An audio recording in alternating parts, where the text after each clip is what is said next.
नमस्कार, मी पूजा. आज आहे day 16 of 30 days weight loss जर्नीचा. आज आहे नागपंचमी, त्यामुळे आज बनवायच्या होत्या पुरणपोळ्या. सकाळी उठल्यावर मी डाळ शिजायला टाकली आणि मी डिटॉक्स ड्रिंक घेतलं. त्यानंतर सुरू केलं आजचा एक्सरसाइज. इवानी की अंश पण आज सकाळी लवकरच उठले होते 6:30च्या दरम्यान, त्यामुळे अधूनमधून मी त्यांची पण कामं करत होती.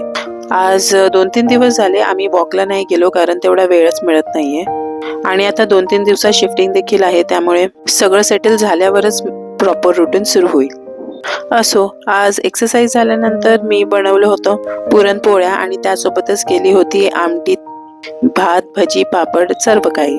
आज लंच खूपच हेवी होणार होता, त्यामुळे मी ब्रेकफास्टला फक्त प्रोटीन शेक घेतलेला आणि मिड मॉर्निंग स्नॅक मी आज स्किप केला होता.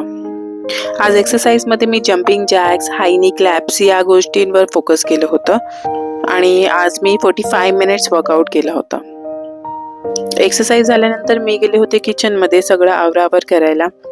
सर्वात आधी मी आमटी बनवली, त्यानंतर थोड्याशा पोळ्या बनवल्या आणि राहिलेल्या गोष्टीची तयारी करून दिली. त्यानंतर सगळं आवरून फ्रेश होऊन मी केलं होतं लॉग इन आणि घेतला प्रोटीन शेक आणि 1 वाजता केला होता लंच. त्यानंतर दुपारी मला इवा माझी मिमिक्री करताना दिसली. जसं मी हेडफोन लावून ऑफिसची कामं करते, सेम ती पण रिपीट करत होती.